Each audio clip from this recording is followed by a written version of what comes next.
Well, good evening. We'll get that mic turned down just a bit for us. I want to go ahead and get us started tonight. I'm excited for a few reasons. One, I don't have to teach tonight, which is great. And two, you get to hear from my friend Dr. Paul Sloan, who is professor of, is it early Christian studies or New Testament? What do they call you?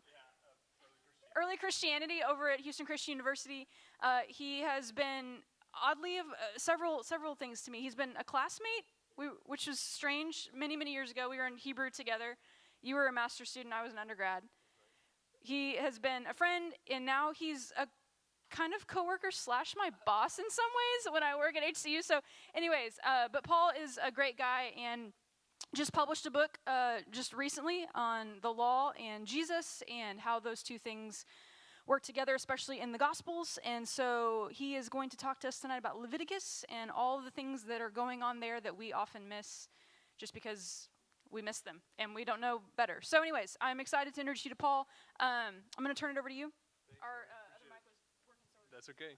Thank you. Awesome. So glad. I'm glad to be here with you all. Thanks for the invitation. Thanks for coming together on a Tuesday on a Tuesday night. I have 3 kids. I have a 6-year-old, a 4-year-old, and a 2-year-old, and my wife is pregnant.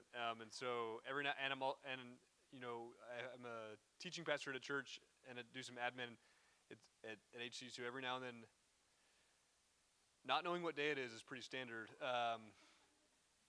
The other day, I asked a student in earnest, not legitimately, not ironically, what year it was, because I do a lot with our scheduling, and so I'm often looking a year or two in advance, so I'm constantly working with, and academic schedules always hyphenates it, so the 2024-25 season or the 2025-26 season, I was like, man, which year are we in right now? So I'm glad to be here with you, though, on this Tuesday to talk about, of all things, Leviticus. I know it's one of those books that's,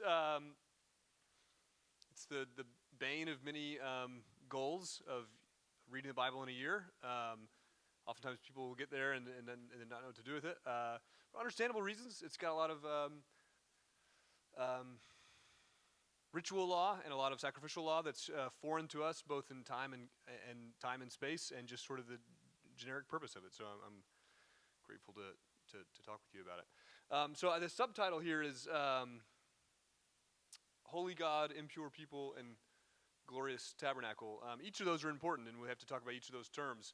Holy, impure, and then the notion of glory. I chose that title because the tabernacle, of course, is the tabernacle that God now dwells in.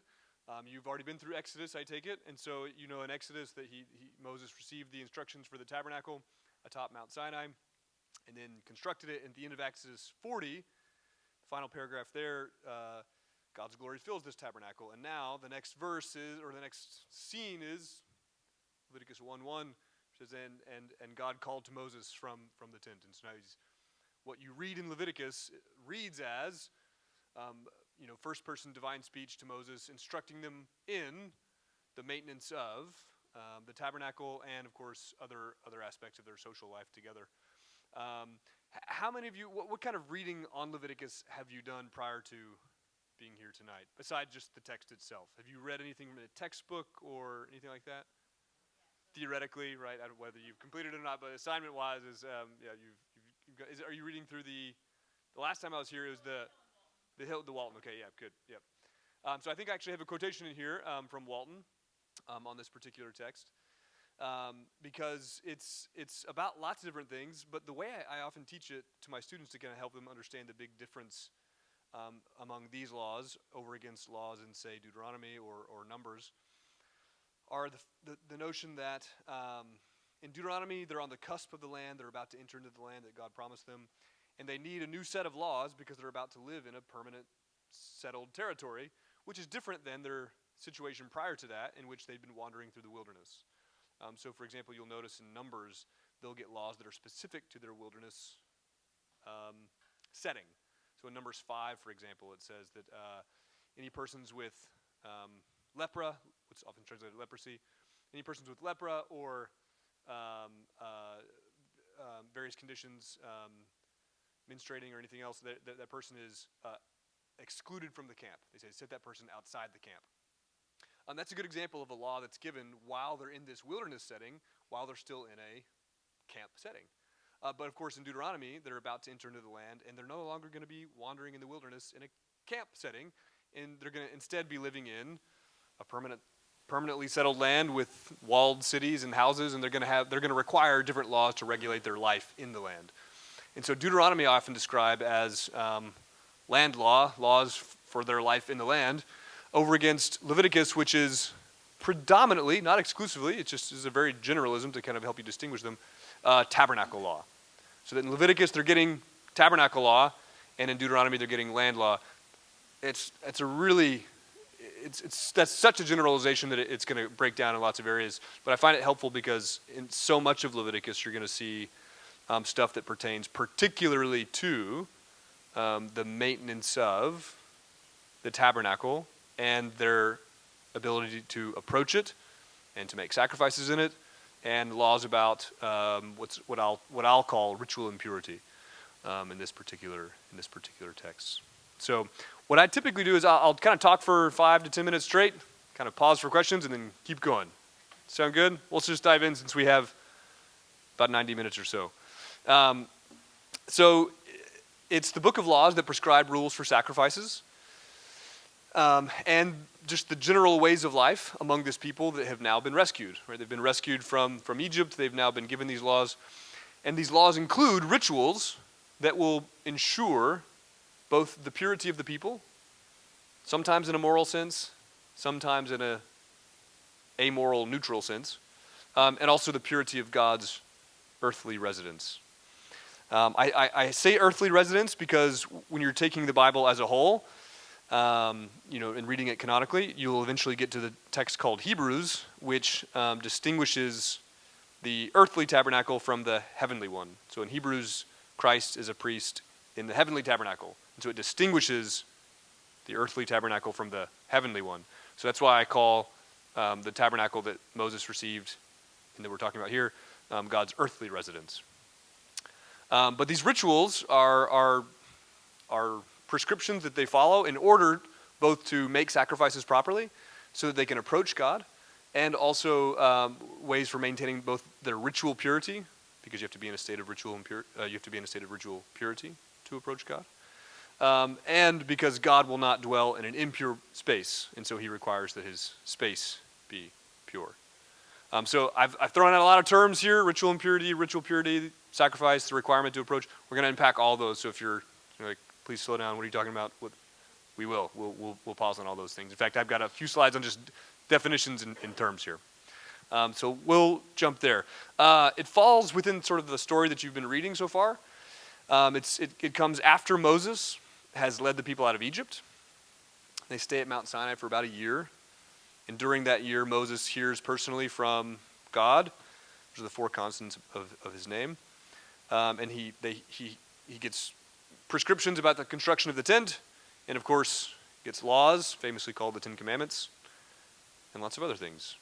But it's this is Leviticus, you can see this from Leviticus 1:1, that it's during the 11th month of that sojourn at Mount Sinai that Yahweh reveals the contents of the book that we now call Leviticus to Moses.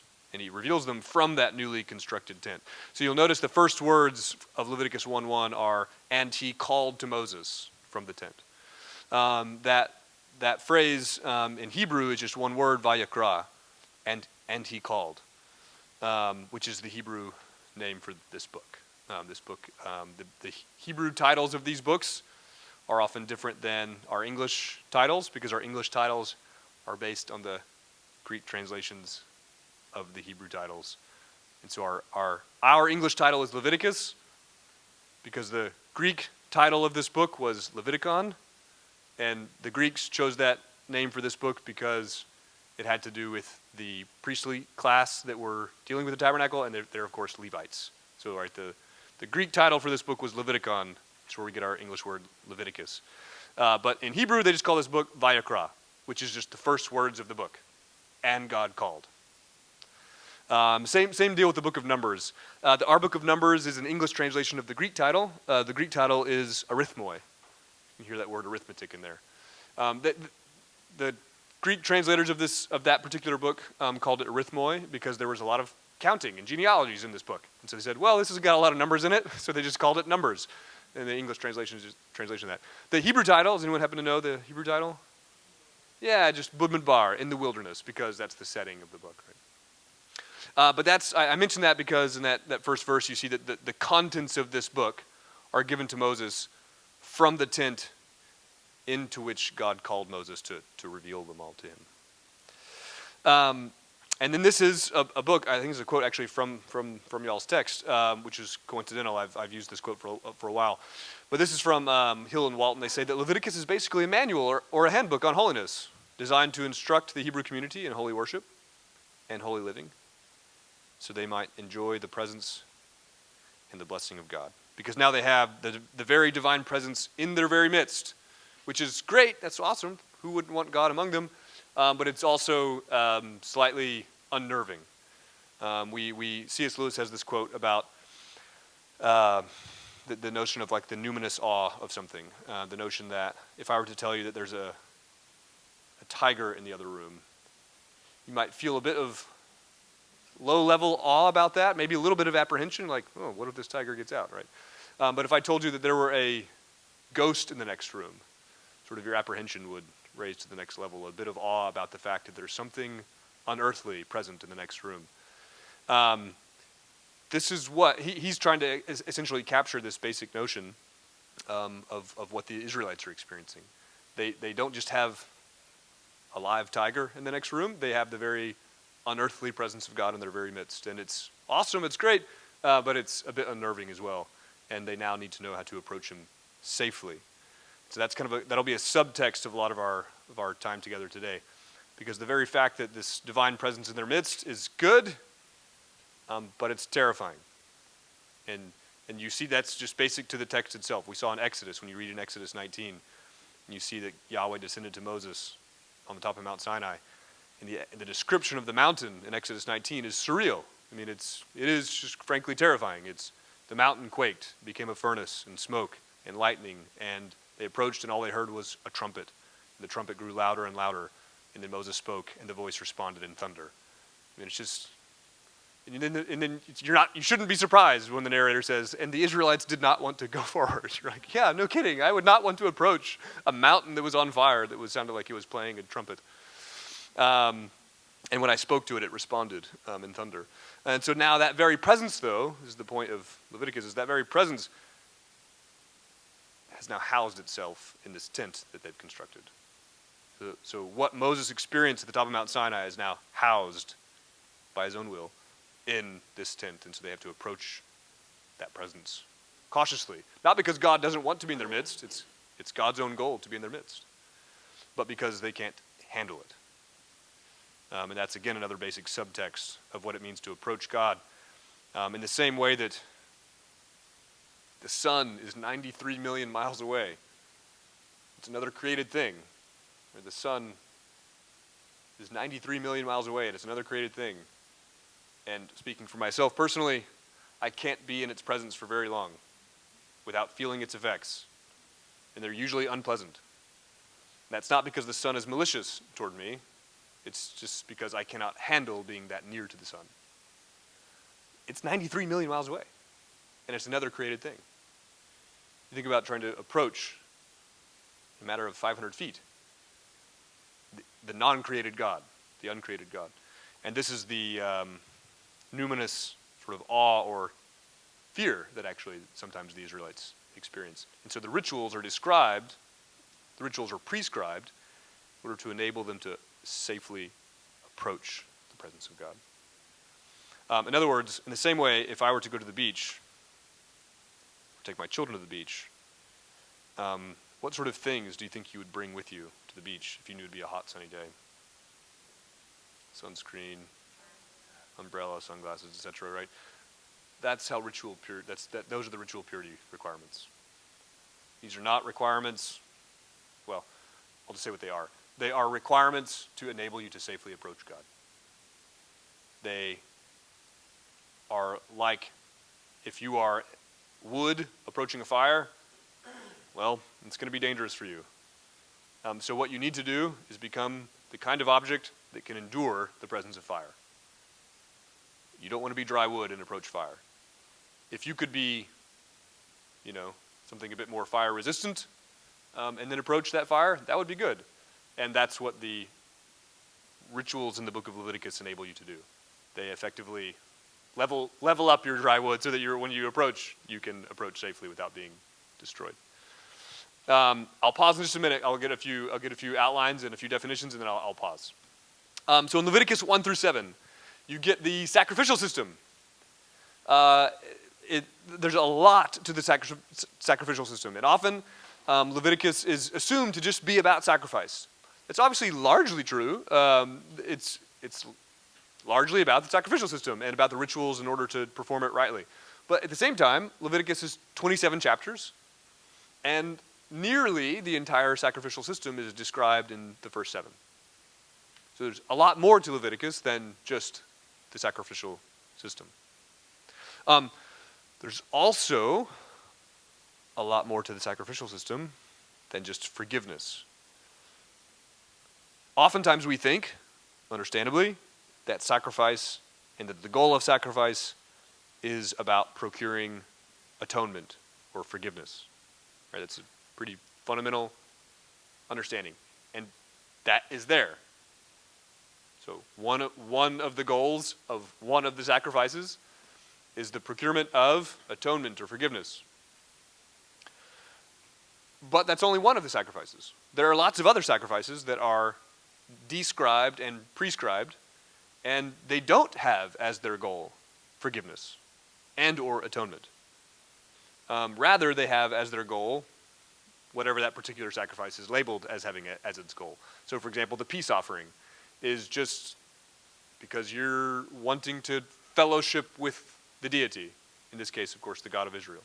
They want to fellowship with the God of Israel, and so they approach, they bring an offering, and whatever it is, let's say they give a certain kind of animal, the priest, it gets slaughtered, and it gets divided up. A token portion goes to the altar, which is a way you're giving this gift to God, and a very small token portion goes to the priest, because that's his due as the priest, and the rest of it goes to the offerer. And it doesn't procure either forgiveness or atonement. It's just because you're wanting to participate in fellowship with God. So they call it a peace offering. Thanksgiving offering, much the same way. Thanksgiving offering, I think, is a subset of the peace offering where you're just expressing gratitude. It doesn't procure forgiveness or atonement. It's just an expression of gratitude. The burnt offering is an offering that you give for various purposes, but really when they talk about the burnt offering, they're just talking about not necessarily a purpose for which you're giving it, but simply the way that you offer it. You offer it, and the majority of it is burned, just consumed completely on the altar. The purification or the sin offering is the offering that you give when you've committed an unintentional offense, and then you receive forgiveness for that unintentional offense after you've brought that offering. The guilt offering is when you've either done something, you've handled a sacred object transgressively and you need to make up for it, or maybe you've wronged somebody else in the community, and so you make the guilt offering to make up for that. So there's lots of different offerings that you might bring for lots of different purposes. And forgiveness and atonement is one of them, but that doesn't describe the purpose of all the offerings. And because at its most root purpose, sacrifice is about approaching God. At its most root or basic purpose, sacrifice is about approaching God, being in His presence. And that's actually what the word sacrifice means in both its Hebrew and Greek derivations. In Hebrew, the word sacrifice is just the word korban. That's the noun form of the verb karav, which just means to approach, to cause something to be brought near to God. Same with our word sacrifice. That's made up of the two Latin roots, which means just to make something sacred.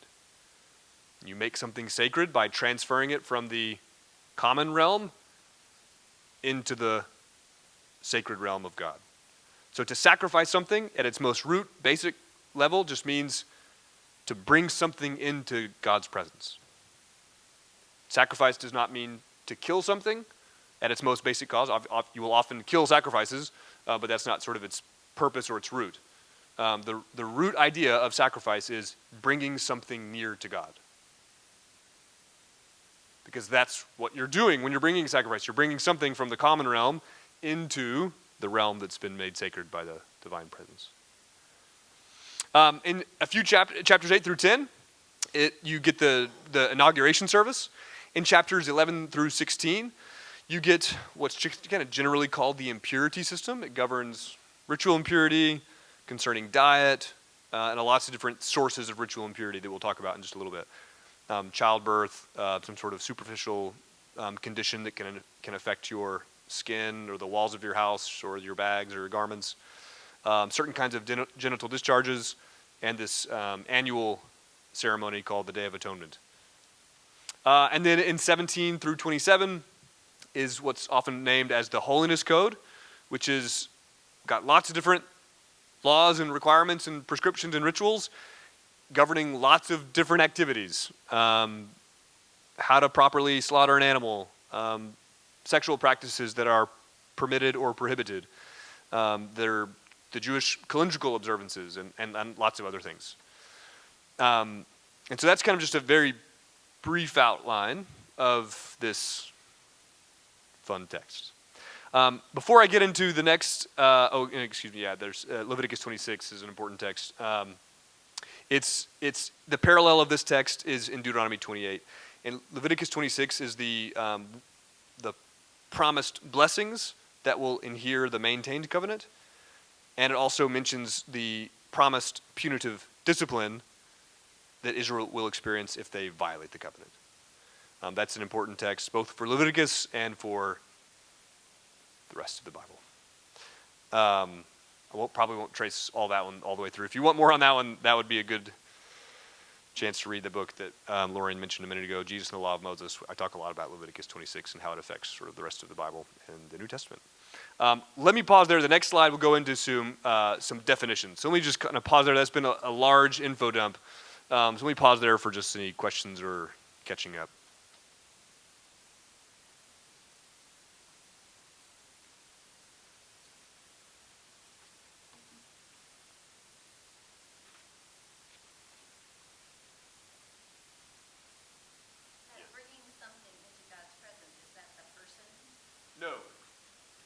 No, good question. That person does approach, so the same verb is used when a person approaches to make an offering. Those are the same verbs.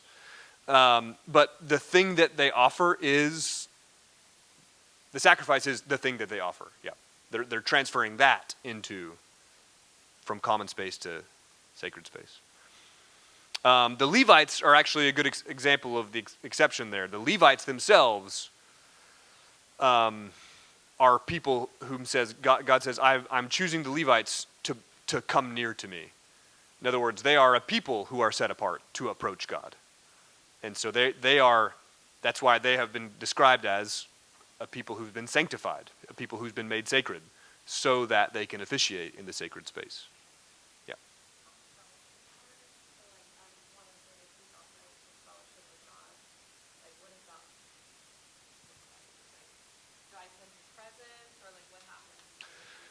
Yeah, so the temple, or the tabernacle, the divine glory is just there. So the reason you are entering into fellowship with him is because he has actually made his presence known in that space. So that when you are approaching that particular space, the tabernacle, you are literally approaching the divine presence. And so by bringing that particular offering and giving a portion of it to him, which it just gets consumed on the altar, and then you also eat of it, yes, I suspect there would be an emotional and psychological, spiritual experience of fellowship with the deity, because a portion of the food that you're eating has also been consumed on the altar itself. Yeah, I mean that's why. In fact, I mean they're one of the translations of the offerings is just a food offering, and that's why you get the label of some of the materials inside the tabernacle are just called God's table. You're presenting food before him. Not that he literally eats it, but to symbolize the fellowship that obtains when you approach.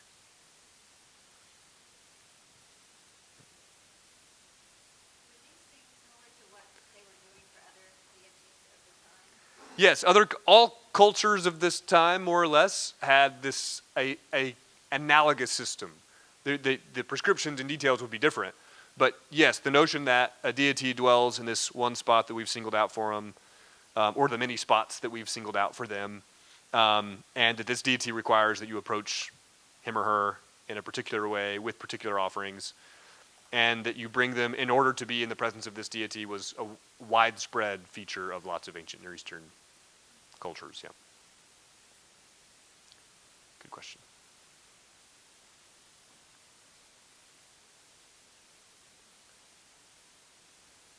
Others?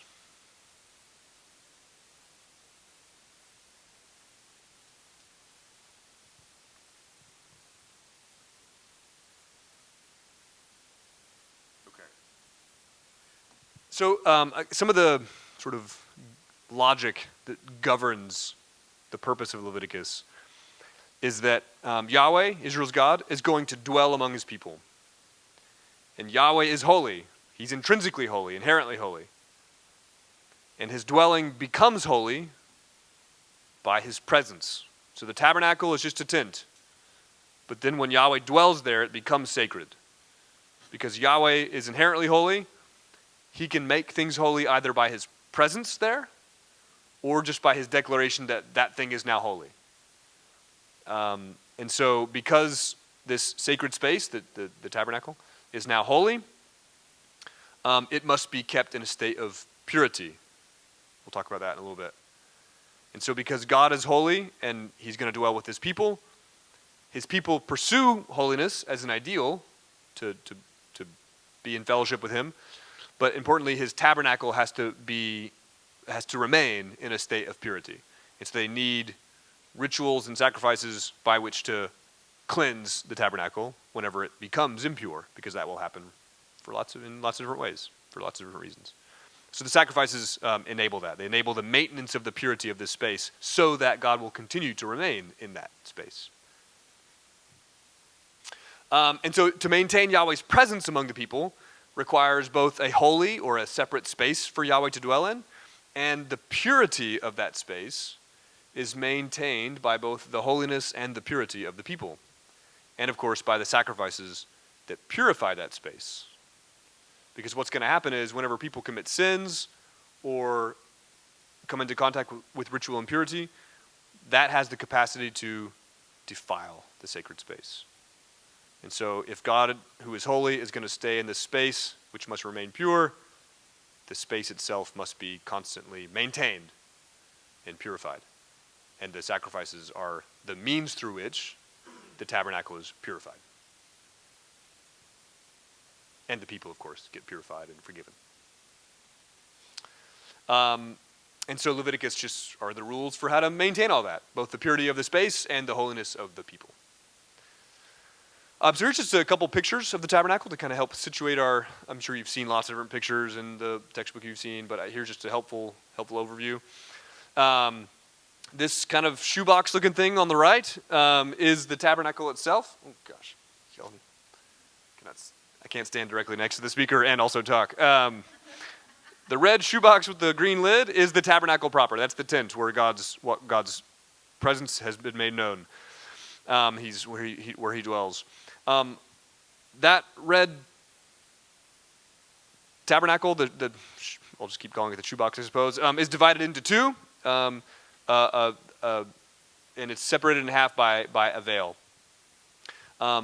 So when you enter in past those 4 gold pillars, or 5 gold pillars, and you're in there, you're in the kind of middlemost holy space. And once you go beyond into the next quadrant, you're in the holiest space. So if you look out in that sort of in the outer, the uncovered area, you'll see that this altar here, this one here, that's visible to all Israelites. That's the altar for burnt offerings. Then, if you were to enter past those 5 gold pillars, which you can only do if you're a priest, you'd enter into that first quadrant, and that's a holier space than what's out there in the courtyard.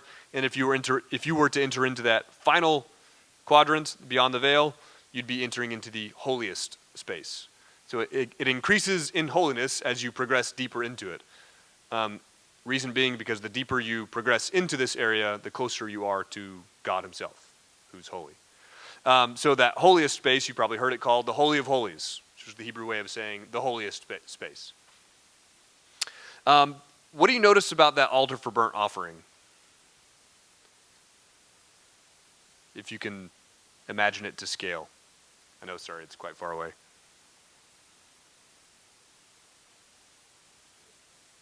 It's quite large, yeah.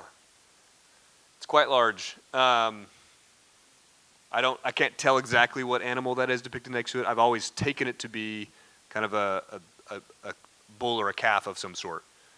And those are full-grown males standing next to it. And so this altar is quite large. You notice steps that go up to it. It's an important feature to recognize because oftentimes people assume that sacrifice takes place by, bringing the animal, sort of lugging it onto the altar and killing it. But this is neither the way that Leviticus prescribes sacrifice, nor, if you were to think about that altar for burnt offering, would it make any sense for that to be the way that sacrifice works? I mean, imagine if that's how sacrifice had to work. That's an altar for burnt offering, so what do you imagine is always going on top of that altar? Sort of a massive fire. So now imagine trying to have to walk a live bull up these steps onto a pyre, and then also climb up it and try to kill this bull that's in the midst of a fire. So that's sacrifices didn't take place by lugging it up onto the altar and then killing it. Rather, they would kill it at the entrance, about sort of in the picture on the right, killing those three little red shaded tents.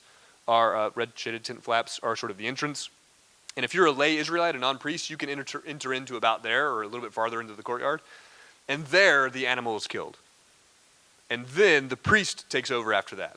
The priest quarters the animal, flays it, takes out its fat and its kidneys, procures the animal's blood after you've slaughtered it, and then the priest takes over. The priest goes to the altar and sprinkles the blood on top of the altar and pours any remnant blood around the base of the altar, and then burns the fat and the kidney on top of the altar, and the rest of the bull is taken outside the camp and burned, or outside the tabernacle. So the vast majority, depends on the sacrifice, every sacrifice has different requirements, but in a lot of cases, the vast majority of the animal is not put onto the altar. In this picture, I guess it's on your right, you can see the inside of that tabernacle, and you can see how they divide it up into two for you. In that first quadrant, that first thing you see is the altar for incense. A few feet beyond that is the table of bread and manna. And then there's a veil. They've cut the hole in it so you can see what's on the other side of it. Of course, it wasn't like that. It was just an actual veil. Beyond that veil is the Ark of the Covenant, where the tablets are kept, and that is where the divine glory resides. The divine glory resides above the Ark of the Covenant. So let's get through some terminology. This will be really important to understand, and then I'll pause again for questions. You'll see these phrases all over the Bible. They're everywhere. They're, of course, predominant in Leviticus, but they're everywhere in the Bible. So if you can understand these four terms, you'll understand quite a bit when it comes to just basic terminology. So holy. Holy, just, God alone is holy. God alone is inherently holy. In its basic root, it probably means something like set apart.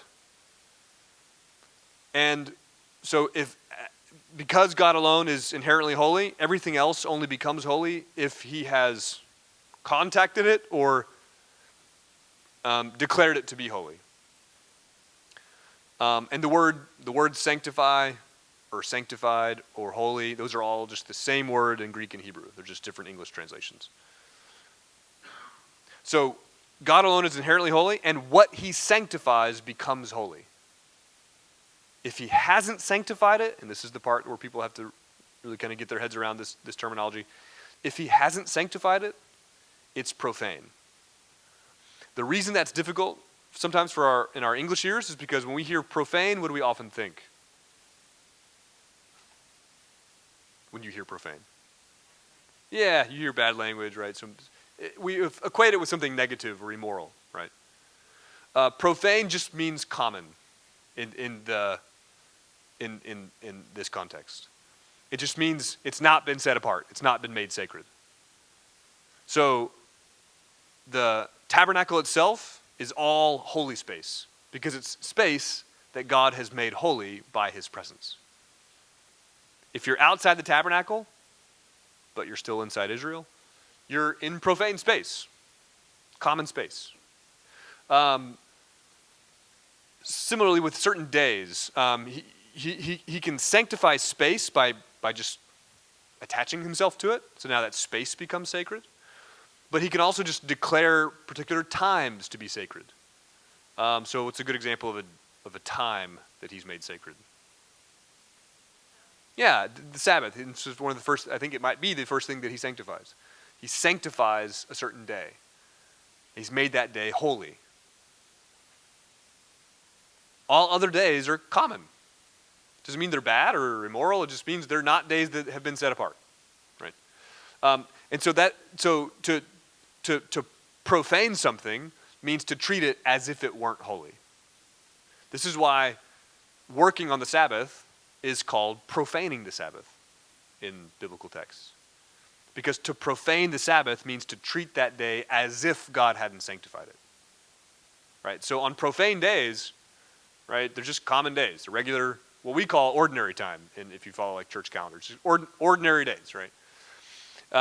And so if he hasn't sanctified it, it's profane or common. Common isn't bad, it's just, and it doesn't mean inherently impure. There's nothing immoral about it.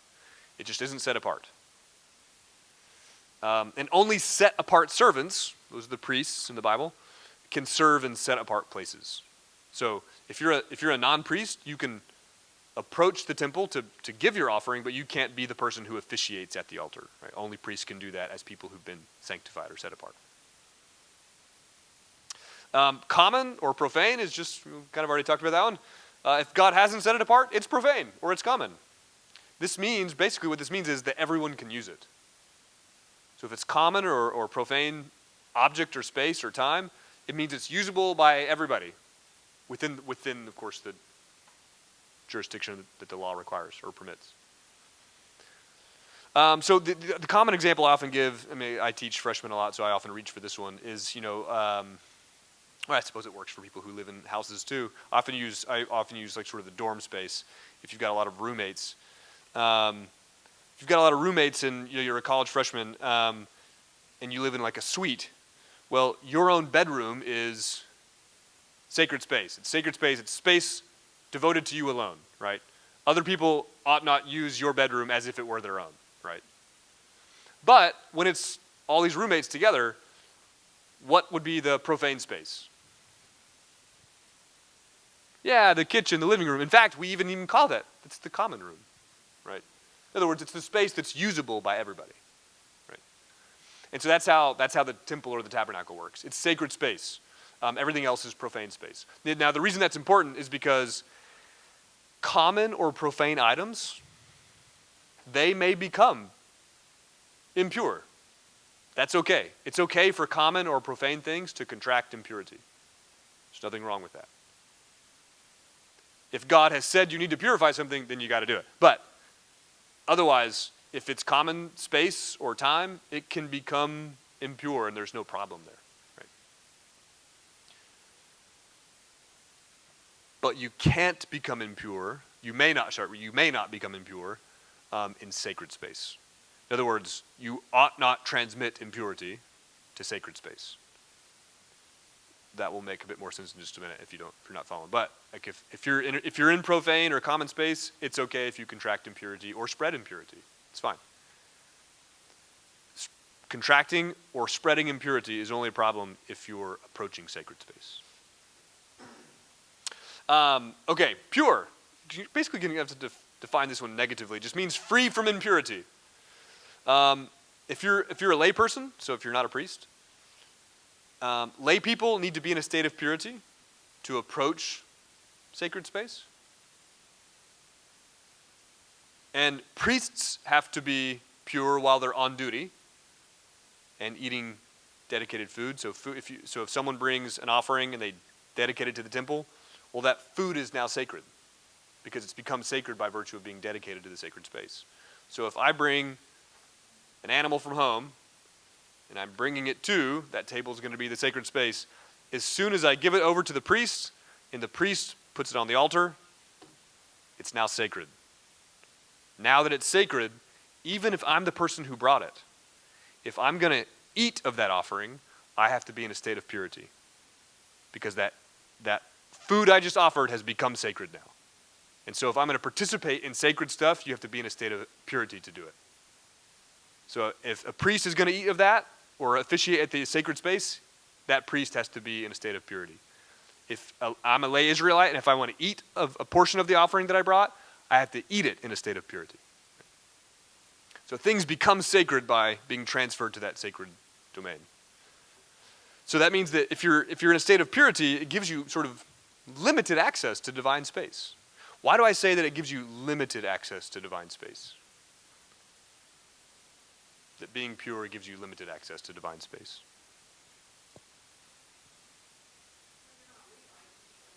Exactly, right. I mean, if I'm pure but I'm a lay Israelite, well, I can only go through. It gets me minimal entrance, but I can't waltz up all the way in there if I want to, right?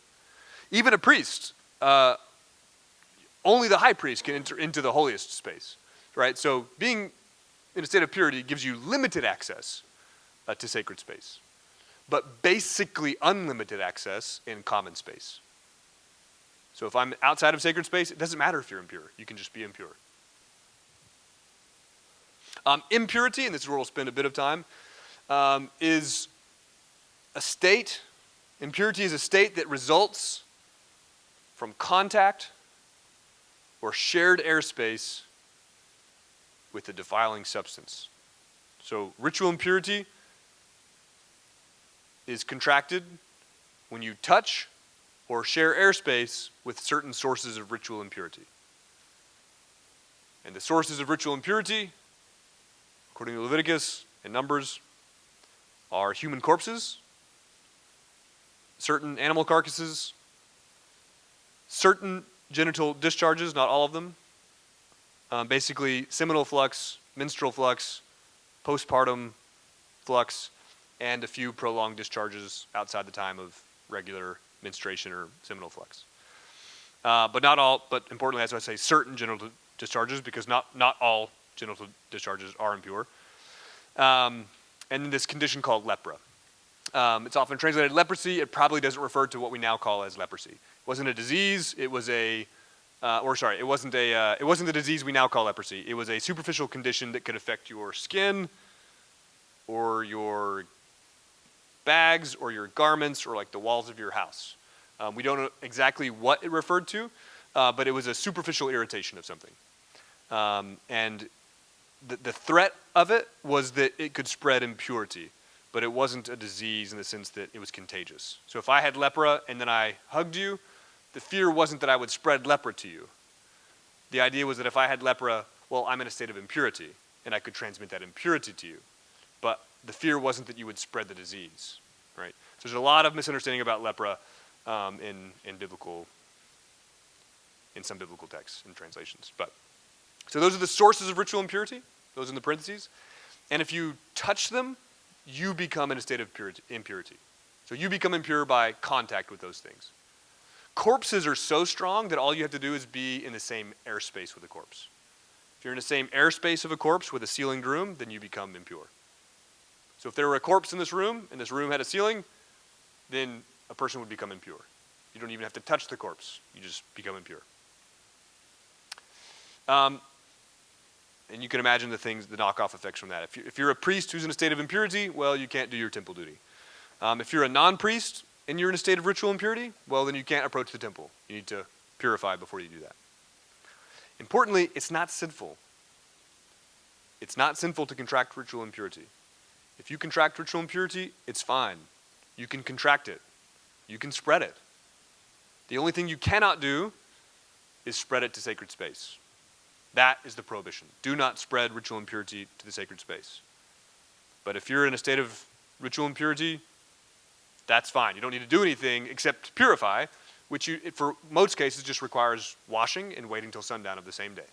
And then you're pure again. So there are all sorts of activities, for example, that would render you impure. So a husband and a wife who've had sex would both be in a state of ritual impurity. They don't need to ask for forgiveness or give an offering or anything like that. They just both have to wash and wait till sundown, and they're clean again. In fact, there are some cases in which obeying God would defile you. That's odd for us to hear because we associate defilement and impurity with typically negative terms, right? So this is the biggest hurdle people have in understanding impurity is they hear the word defile or impure and they moralize it. But not all uses of the term defilement or impurity are moral categories.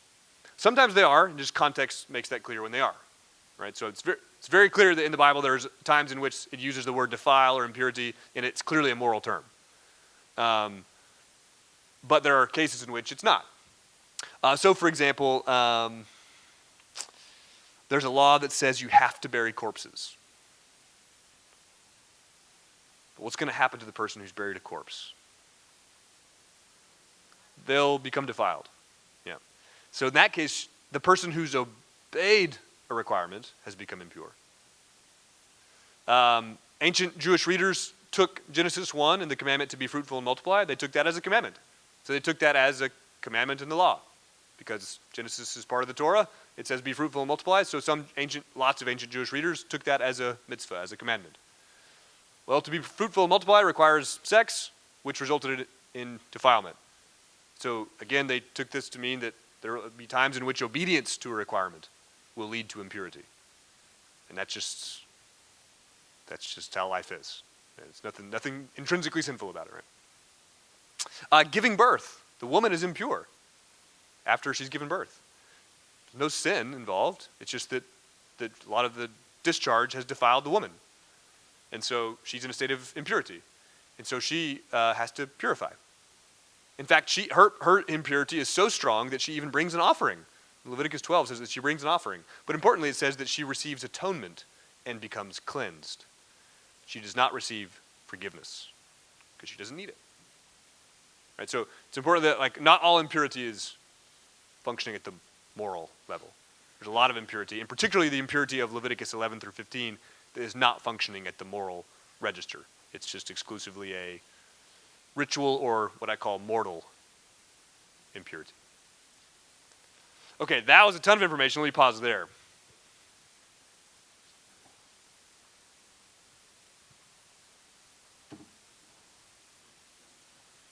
Yes, sir. Proper response to what I'm about to say probably we don't have, it'll take a year to talk about this to table it, but contextualizing a lot of what's in Leviticus, which seems to be a big part of the law. Of course, in the New Testament, there's a lot of fruitful on how to think about the law. I guess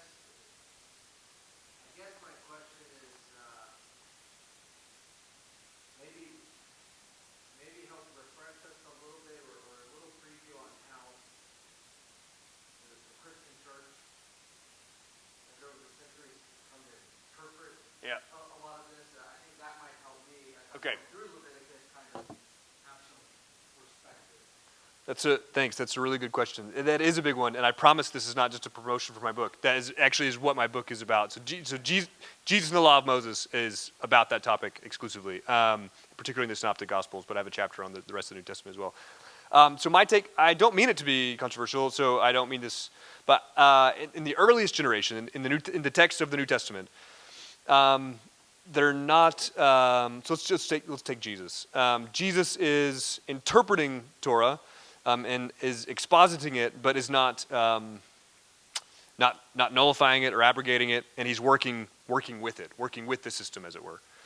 A good example would be the woman who is in Mark 5 who has the hemorrhage for 12 years. She's got this hemorrhage for 12 years, the prolonged bleeding. She would have been in a state of ritual impurity, right? And also, it's just a condition that she has, right? So she's got this prolonged condition. It's a medical condition. It's costing her a lot of money. She's in a prolonged state of ritual impurity because as long as the discharge persists, she's in a state of ritual impurity, which means she can't approach tabernacle, etc. Jesus heals the woman, and which is great because that means her discharge ceases, but then she's still in a state of ritual impurity and would need to go make sacrifices to complete the ritual purification process so that she can be reintegrated into the society. So you see that, for example, in the case of the guy with lepra, right? The guy with lepra approaches Jesus and says, if you're willing, you can make me clean. Jesus says, I am willing, be made clean.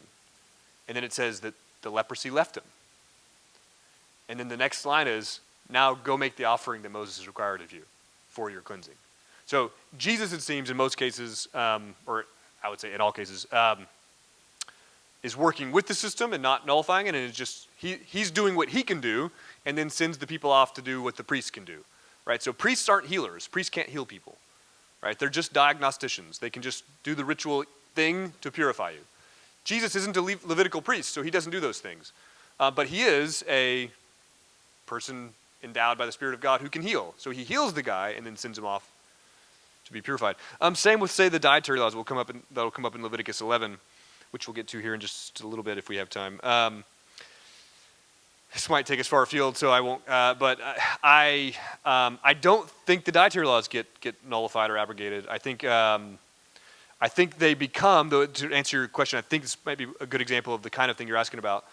The earliest community does think that believing Gentiles who join the community are not obligated to the dietary laws, precisely because the dietary laws don't obligate Gentiles. They only obligate Israelites. And so when these believing Gentiles join the community, they're not obligated to Israel's dietary laws because those dietary laws are only incumbent upon Israelites. So this is a big part of why Paul, for example, will say, like, hey, you Gentiles, you don't need to get circumcised. You don't need to follow the dietary laws. You don't need to follow X, Y, Z.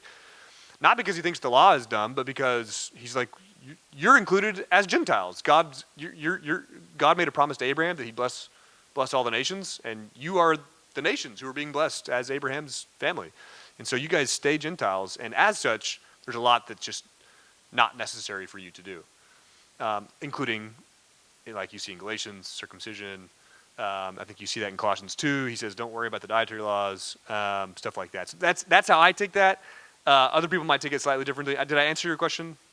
Subsequent generations will go a different direction and will say, oh, well, no, we're done with that stuff because it was just, it was sort of, it was exclusively symbolic, and it was pointing beyond itself. And now that we've reached the real thing to which those symbols were pointing, we can dispense with that.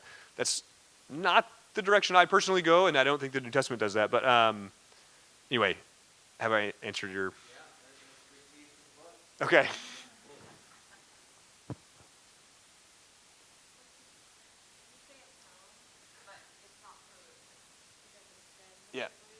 Yeah, great question. This is the $1 million question. What does atone mean? The word atone translates the verb kippur, which often just means to purge or to purify something. So, for example, if I'm a person with lepra and my house has become a leprous house, so like, I mean, remember, a house can get lepra. If the house gets lepra, which effectively in our context would probably mean something like mold on the walls, right? Well, then they have to purify the house. And so they make all these. They have an elaborate ritual with a couple of birds and some blood and some hyssop and some water, and they sprinkle it on the house, etc. In the text, if you want to look at it later, it's Leviticus 14. It's low in 14. It's like Leviticus 14:40 or something around there. It says, and the priest shall atone for the house, where it just means purify. So often the word atone itself simply means purify. Now, the reason it is associated with forgiveness is just context dependent. So, for example, if I've committed an unintentional offense, well, now I need to make up for that by bringing the offering. But now there's two problems at hand. I've committed an offense, which puts me in like relational guilt with God, so I need forgiveness from that guilt and debt. But sin also has the effect of defiling the sacred space. So the commission of sin has the effect of, imagine this is one of the outer altars, and this is now going to represent my sin. Maybe I should choose my iPhone for sin. iPhones represent sin, and so when I commit the sin, it defiles the altar. And so now I've got a multi-layered problem I got to deal with. I got to receive forgiveness because I've committed an offense, but my offense has also caused defilement of the space. So I bring the offering. The blood from the animal is aspersed on the altar, and it has a multi-effect. Cleansing the space of the defilement that resulted from the commission of my sin, and forgiveness. The word that best encapsulates that is atonement, because you've just dealt with all the problems you had. It means to it can effectively mean to purge the problems. And then the context is just context dependent as what all the problems are. In other words, if you just purify all the problems, well, it depends on what the problems are. If the problem is ritual impurity, well, then atoning means that you've cleansed it. If the problem is guilt and ritual impurity, well, then atonement in purifying it means you've dealt with the guilt and you've ritually purified the space. So atonement is an English translation of a Hebrew verb that means to purify or to purge something. And it's just context dependent as to when it means what. Right, so the woman who gives birth, she has to go make an offering. It says she receives atonement. But she hasn't committed an offense, and it doesn't say that she receives forgiveness. The sacred space itself receives atonement. So in the annual Day of Atonement ritual, which we should go to in a second, after all the rituals, it says that in doing them, they atone for the holy place. Which was an odd thing to say if it means to receive forgiveness. Right? The space hasn't committed an offense. And yet the space is the thing that's receiving atonement. And so if it's possible for a physical object to receive atonement, it must be something broader than just forgiveness. Right? A leprous house receives atonement. The tabernacle gets atoned. People can receive atonement. So it's a broader concept than just forgiveness. And forgiveness does come in, absolutely. It's just context dependent. Yeah. Other questions there? Yeah, please.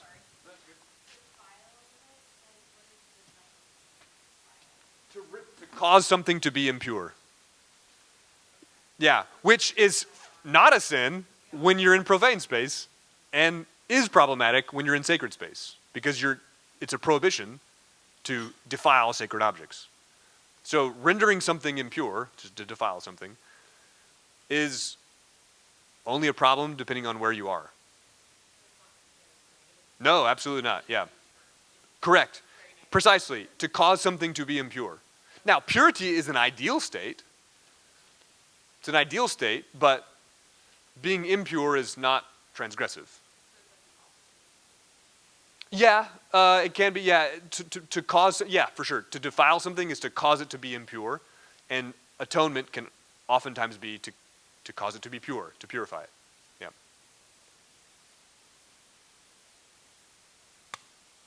So importantly though, we've talked now a good deal about impurity and its polyvalent aspects. So now let's talk about the times in which impurity is a moral term, because it is a moral term in some texts. So I distinguish these by calling them moral impurity and mortal impurity. A lot of texts will call it just ritual impurity. So moral impurity results from transgression. It has the capacity to defile the sinner, the land, and the temple. Some moral impurity is ameliorated, it's solved through sacrifice or just the punishment of the sinner. And it's not spreadable to other humans. So if I commit an offense, I may become impure in the moral sense. But then if I hug you, I haven't transmitted moral impurity to you, or any kind of impurity to you at all. The difficulty with these texts is that they all say the same thing, impure. And so context requires knowing when it's talking about what we call moral impurity and when it's talking about a non-moral, just ritual impurity. And it's just got to pay attention to context.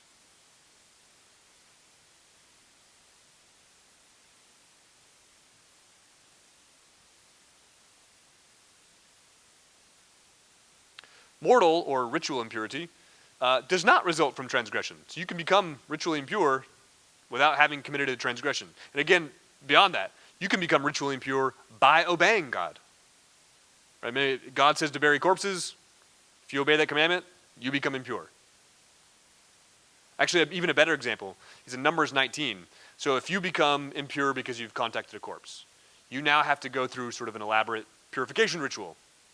So you go to the tabernacle, and the priest will have already combined some ashes and water together, and he'll get a hyssop branch and take that ashy water and sprinkle you with it. And that purifies you. That's the purification ritual in case you've become impure. The priest who performs this purification procedure becomes impure by doing it. So if you contract ritual impurity because you handle a corpse, that's a really potent impurity. So now you've got to go to the tabernacle to get purified by the priest. The priest who does the ritual to purify you becomes impure by doing it. I then, if I'm the priest, I then resolve that by just washing in a pit and in an immersion pool, and then I'm clean by sundown. So I don't keep spreading the impurity around. But my point is that a priest, by obeying the ritual that God said to do, and it's actually a purification ritual of all things, the priest becomes impure by following that procedure. So there are impurities that result that have nothing to do with transgression. It's just that's why I call it mortal impurity. It's just the kind of impurity that results from having a human body. Touching corpses, animal carcasses, menstrual fluxes, seminal fluxes. These are just things that are basic to having a human body that aren't transgressive. They do defile the person, but again, that's not a moral concern. They are contagious or shareable. So if I'm in a state of ritual impurity, so if I touch a corpse, I'm now ritually impure. And if I hug you, I've transmitted a degree of ritual impurity to you. If my wife is menstruating and sits on a chair, and she gets up and walks away, and then I go sit on that chair, I become impure. It's not a moral concern. It just means that, okay, I need to know that so that I don't approach the temple now. So in other words, you need to keep track of your ritual impurity so that you can know when you can or can't approach the sacred space. Most of these impurities are ameliorated by washing and waiting until sundown. The vast majority of them are resolved by just going into an immersion pool, walking out, and then you're clean by sundown.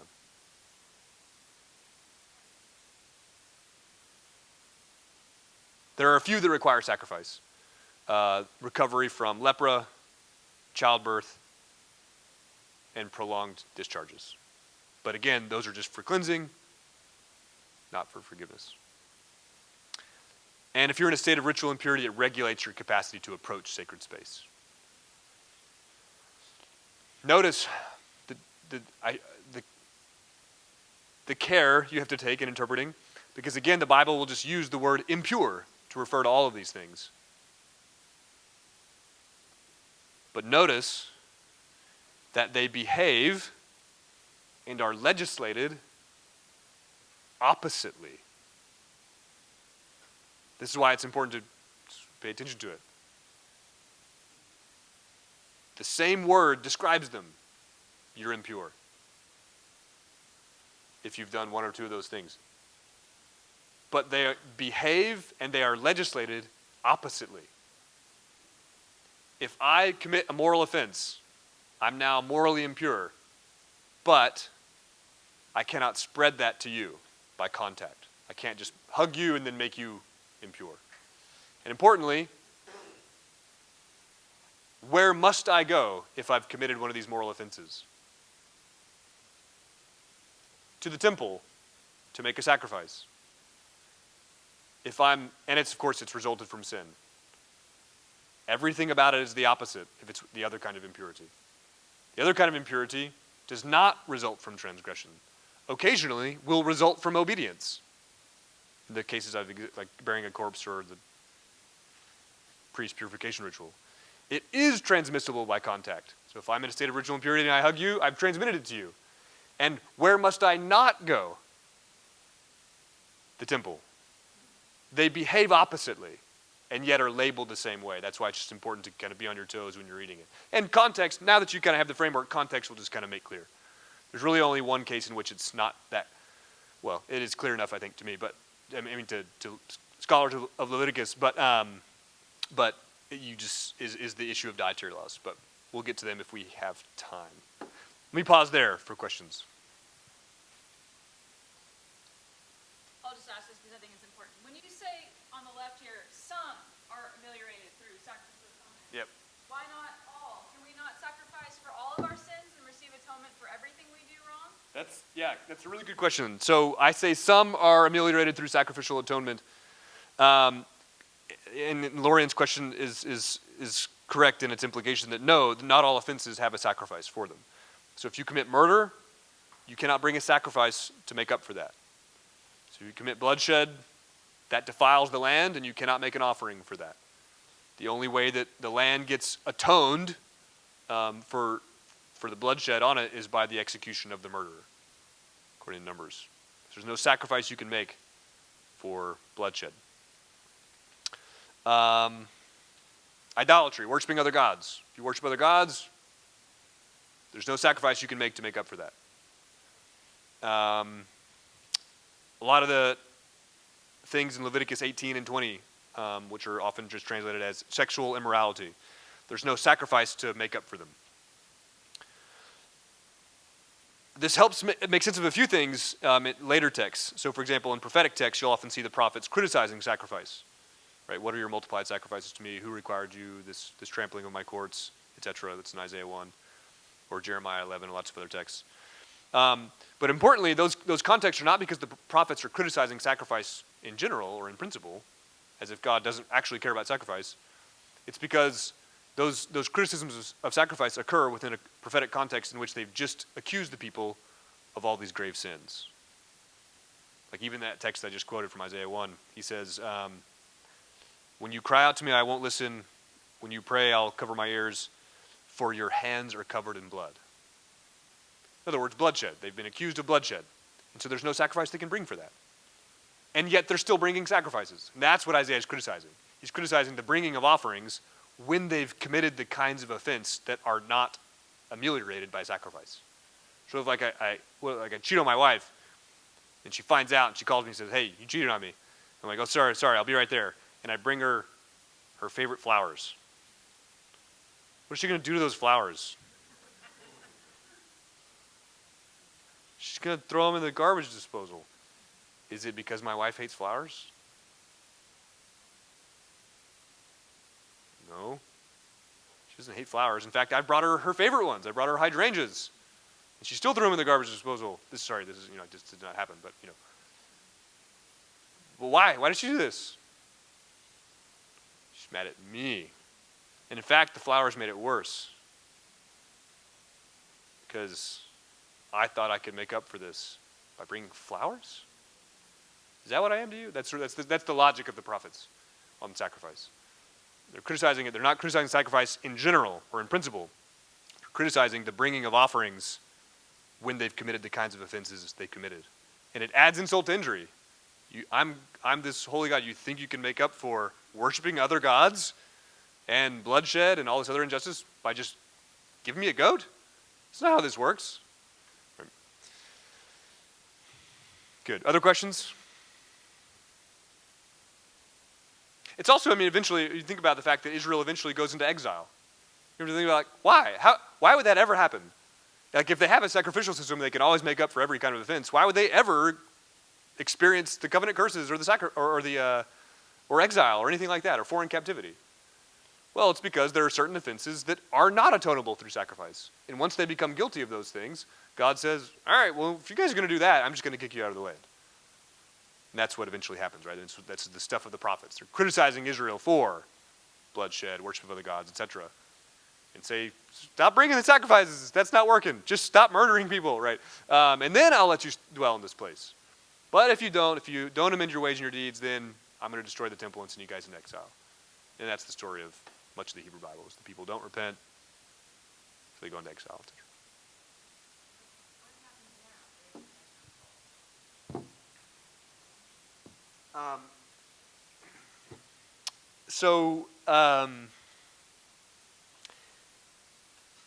Like now, or like just once the temple was destroyed?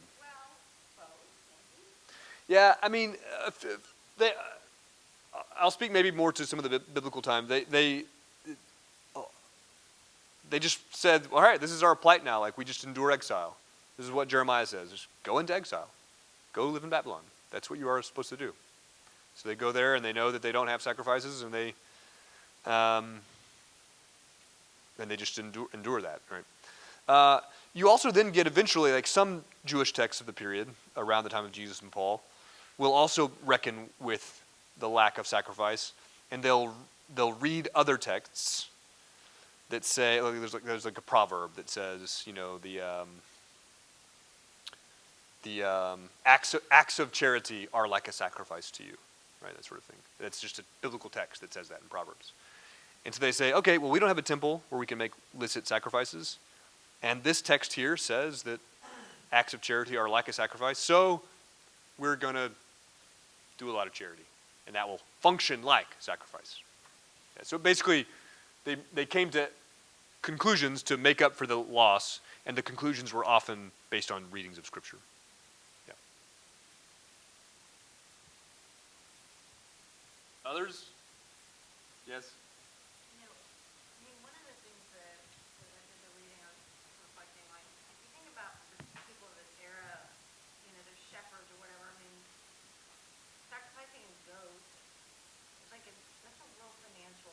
Huge cost. Yeah. Right? Yep. It's not just like they'll go to everywhere, they'll pick one out and find one that's in a spot. But, you know, is there any kind of alignment between the purifications or ameliorations that you know, required a sacrifice and those that just you just wash your hands and waited for sundown? Like, is there like a, you know, categorization of seriousness or anything like that? Is there any kind of pattern to it? In Leviticus, yes, in Leviticus 4, the gravity increases as the office increases. So if a lay Israelite commits an offense, they bring a relatively cheaper animal. If it's the high priest who commits offense, they bring a bull, right? So at times the financial weight of the animal will increase with the theoretical moral responsibility of the office holder. As a high priest, they ought to know the law better than anybody else, right? And so if they commit an offense against it, it's bad because they ought to have really known better than all these uneducated people. And also, the priests could have thereby led the whole community into transgression. And so it's just weightier, right?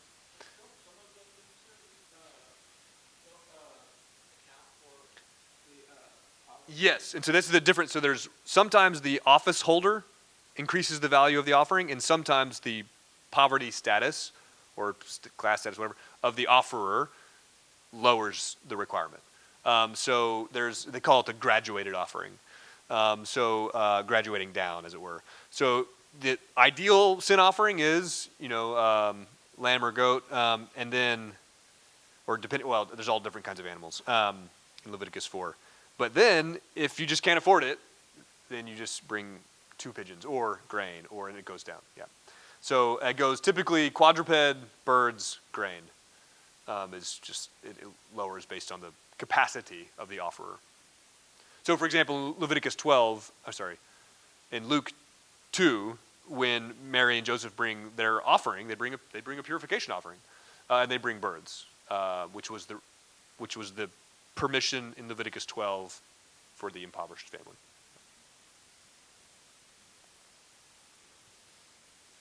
And also, just as a side note, Luke 2:22 says that they offered for their purification.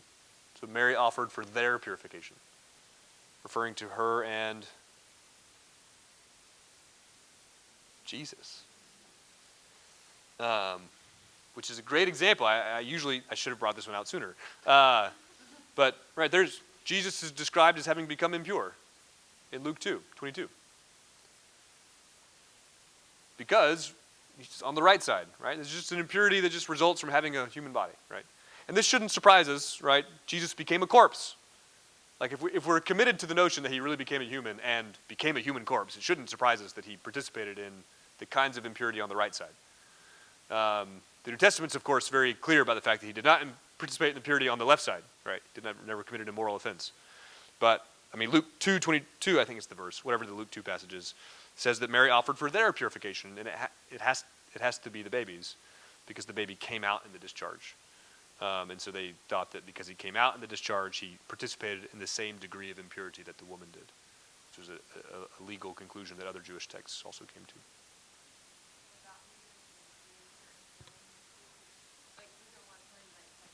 Right, he touched the leper. He touched the leper to purify him. Yeah, it doesn't say that Jesus became impure, so I don't know what happened. Right, I don't know. The text doesn't say. I'm theoretically comfortable with the fact that he became impure on the right side. There's no problem there with him becoming impure. Again, Luke 2 already commits you to the fact that Jesus became impure. Yeah, just wash. All you have to do, if you touch a leper, the only thing you have to do is just go walk into an immersion pit, and walk out of it. And he'd be clean by sundown of the same day. This is not a big deal. Yeah. I'm committed to the fact that he did not ever become morally impure. Yeah.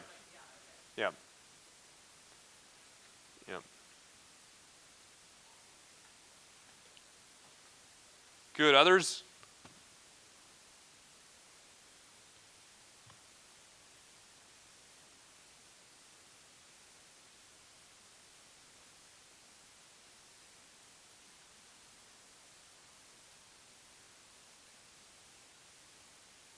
So we've talked a little bit about these. Certain bodily discharges are the sources. Yeah, we've talked about these. So I'll skip these. I'm happy to share this presentation for you all if you all want it. Okay, great. So the typical solutions for this kind of impurity is washing and waiting till sorry.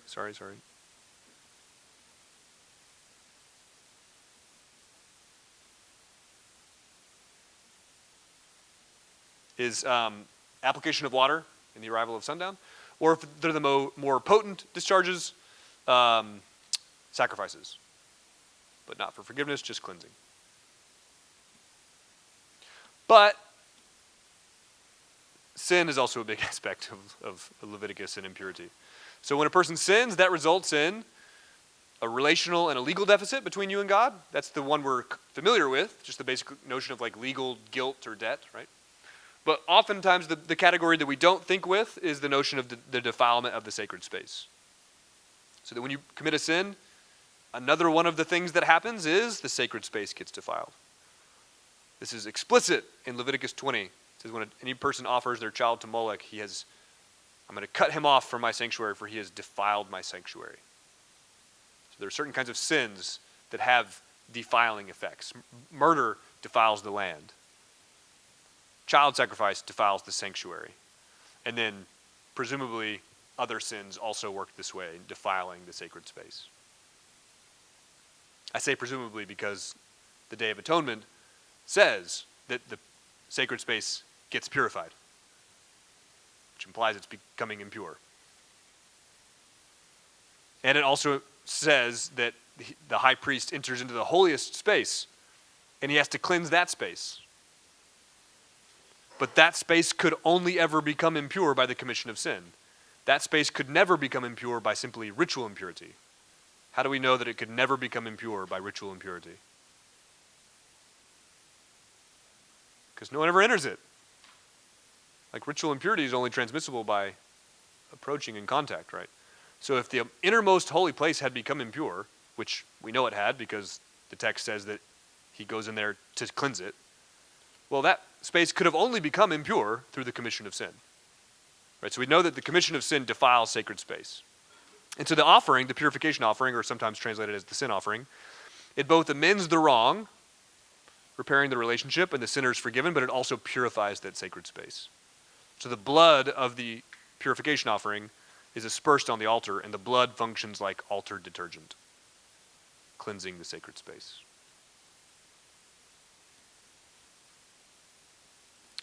So let's look at, for example,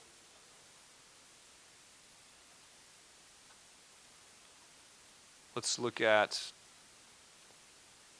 a text that kind of shows it, the Day of Atonement. On this Day of Atonement, this is Leviticus 16, the entire space is purified, the people are purified, and the rebellion and the impurities of the people are then placed on a goat, which is banished into the wilderness.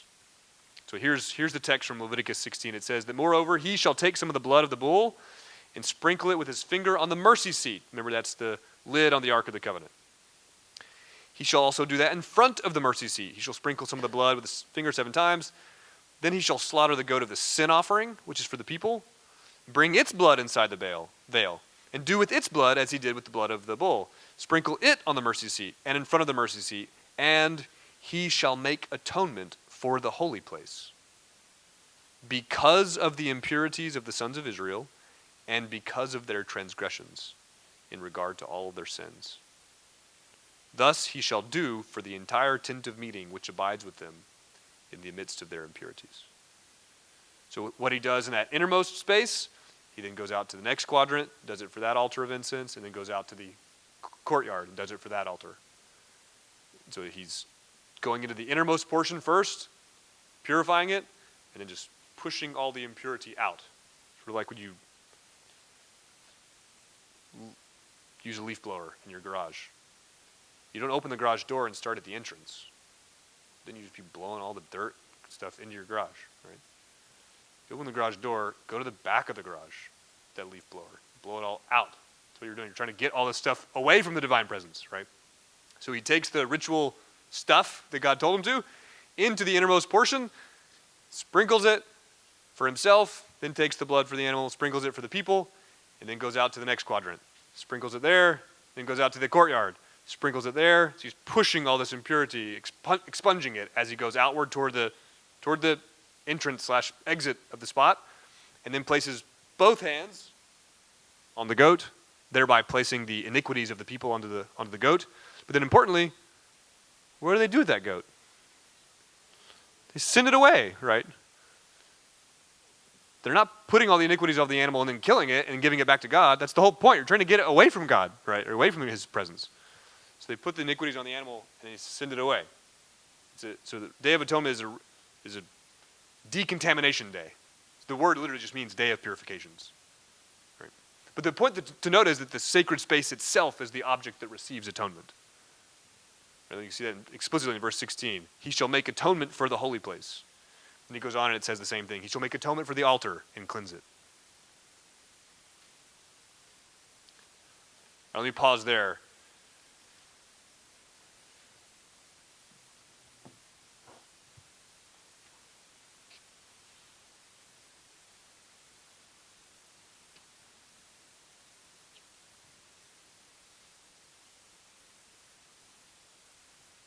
So if you're kind of missing the forest for the trees, the idea is like God's in this space.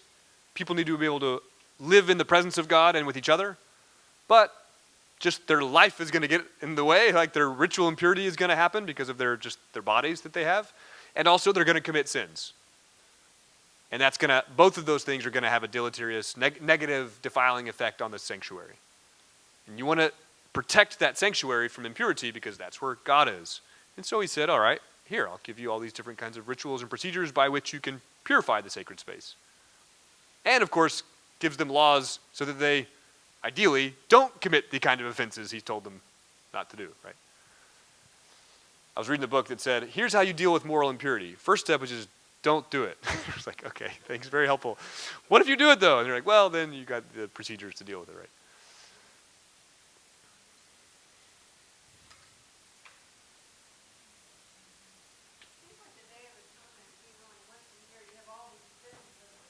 Precisely. Yeah. Exactly. It's an annual reset button. Yeah. That's exactly right. It's an annual reset button. Yep. Because even if you were to be constantly dealing with it, there would be cases of defilement that had obtained that you just didn't know about. You can't catch them all. Right? Because if you're in a state of impurity and what if you just don't know it? Because you just don't know. right? It might be hard to keep track of. And so then you approach the tabernacle. Well, now you've transmitted impurity to the tabernacle, but you don't know it. Say what? Well, no, it's actually quite easy. It's just a...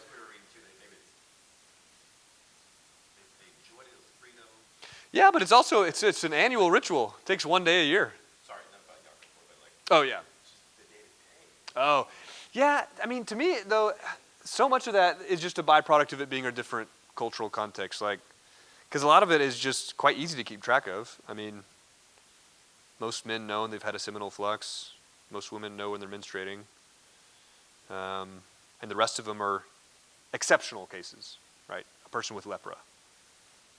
And then to deal with those, you just do stuff that you would have done anyway, which is bathe, right? So it's just not, you're right that it is the case that most people would probably be in a state of ritual impurity pretty regularly, but to deal with it, it's just, there's an immersion pool out in the courtyard that the whole village shares. Just walk into it and walk out, and you're pure. That's it. Did that answer your question, or did that respond to your question? I agree, but I mean, the thing I think about those, like, think about our FDA. Think about the Food and Drug Administration legislation. That's like bigger than the Bible. Israel's food laws are just like a page. Yeah. But actually, that's where the important. So I see the point there. The important point there, though, is remember that it's okay to be impure in profane space. So you only need to be cautious about your purity when you're approaching the tabernacle, which you only do 3 times a year. You only do that for Passover, Day of Atonement, and the Feast of Unleavened Bread by requirement. People could go up more than if they wanted to, but by requirement, you only go to the tabernacle 3 times a year. Just not a big, I mean, I don't know, to me it seems like not a very big burden to keep track of if the annual calendar only requires it 3 times a year.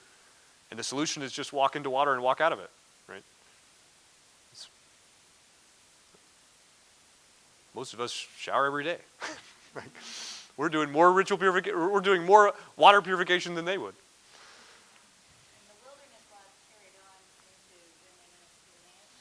Yes, but they got adjusted because they were given for wilderness setting. So, for example, it says that if a person with lepra must be excluded from the camp. That's Numbers 5. But the camp, right, the camp is only a reality when they're in the wilderness setting. So once they live in the permanently settled territory, the only interpretation that I've seen across a dozen texts is that they interpreted the camp to refer to Jerusalem, which meant that if you were a lepra or a person, one of the conditions, you just couldn't enter into Jerusalem during that time. Live outside of Jerusalem, yeah, but you could live anywhere else in the rest of Israel. Oh, no. Well, in Israel, no. Just outside of Jerusalem. Yeah. Yeah, Jerusalem's just one city in the entire nation. Yeah, yeah. Jerusalem's just the capital city in the entire nation. So they have hundreds of miles of territory to live in. Yeah. Yeah. I think my time's probably up. I've seen Lorian wrap us up. So yeah. Thanks so much for your questions and your time. I'll give this presentation to Lorian, and y'all share it as you will. Yeah. Yeah, thanks, Paul. I'll put the slides up on Google Classroom for y'all, and we'll be back next week to do, you've already done the reading for it, but we'll do Joshua Judges Ruth next week. You'll have reading ahead that I'll assign, and I'll get that posted tomorrow, unlike I did last week, which I was delinquent on because I was out of my normal routine. So, but thanks to Paul, and yeah, we'll see you guys next week.